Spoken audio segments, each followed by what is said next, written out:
আসসালামু আলাইকুম রহমতুল্লাহ। কেমন আছেন সকলেই? আশা করি সকলেই ভালো আছেন। দেশ ও প্রবাসে থাকা সকল ব্যাংকের সকল গ্রাহকদের জন্য জরুরি নির্দেশনা জারি। নির্বাচন জন্য কিছু নির্দেশনা জারি হয়েছে ব্যাংকের বিষয়ে। সেই নির্দেশনাগুলো অতীব গুরুত্বপূর্ণ সহকারে আপনাদের মাঝে তুলে ধরার জন্য আমি এখনকার নিউজটি একটু ধৈর্য সহকারে ক্রিয়েট করেছি। আশা করব আপনারাও ধৈর্য সহকারে নিউজটি শুনবেন, কারণ টাকা ব্যাংকে থাকলে যে কোনো সময় প্রয়োজন হতে পারে। হয়তো আমরা অনলাইনের মাধ্যমে লেনদেন করলেও সেটা সুবিধা পাওয়া যেতে পারে, কিন্তু সেটিও বন্ধ থাকবে। কয়দিন বন্ধ থাকবে, কিভাবে, কত টাকা পর্যন্ত আপনারা এমএফএফ অর্থাৎ বিকাশ রকেট নগদের মাধ্যমে লেনদেন করতে পারবেন, সে বিষয়টিও এই নিউজের মাধ্যমে উল্লেখ করার চেষ্টা করব। এছাড়াও ব্যাংক বিষয়েও সকল আপডেট তথ্যগুলো এই নিউজটির মধ্যেই আপনারা পাবেন।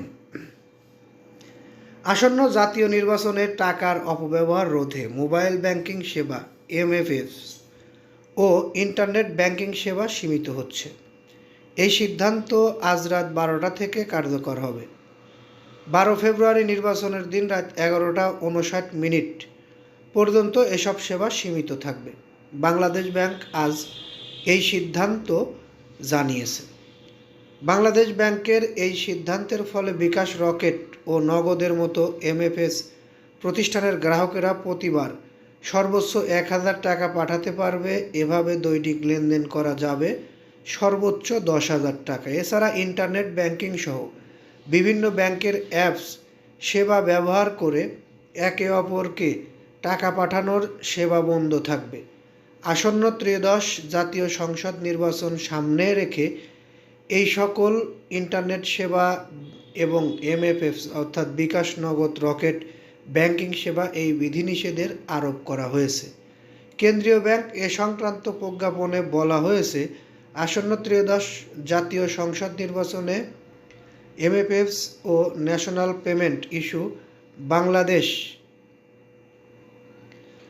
বাংলাদেশের আওতাধীন আইবিএফটির মাধ্যমে ব্যক্তি P2P লেনদেনের অপব্যবহার রোধের সিদ্ধান্ত হয়েছে। ফলে আজ রাত 12টা থেকে 12 ফেব্রুয়ারি রাত 11:59 পর্যন্ত পূর্ণ 96 ঘন্টা এমএফএসে ব্যক্তি থেকে ব্যক্তি লেনদেনের ক্ষেত্রে প্রতিটি লেনদেনের সর্বোচ্চ সীমা হবে 1000 টাকা। এছাড়াও ব্যাংক বিষয়গুলো নিয়েও আমরা আপনাদেরকে জানাবো। এই বিষয়টিও আপনারা জানতে পারবেন পরবর্তী নিউজে, ব্যাংকের নির্দেশনাগুলি। আমরা এই নিউজটি আর দীর্ঘায়িত করছি না, এখান থেকে বিদায় নিচ্ছি। ভালো লাগলে লাইক, কমেন্ট, শেয়ার করবেন। পরবর্তী নিউজ পেতে অবশ্যই সাবস্ক্রাইব করে বেল বাটন অন করে রাখবেন। আসসালামু আলাইকুম।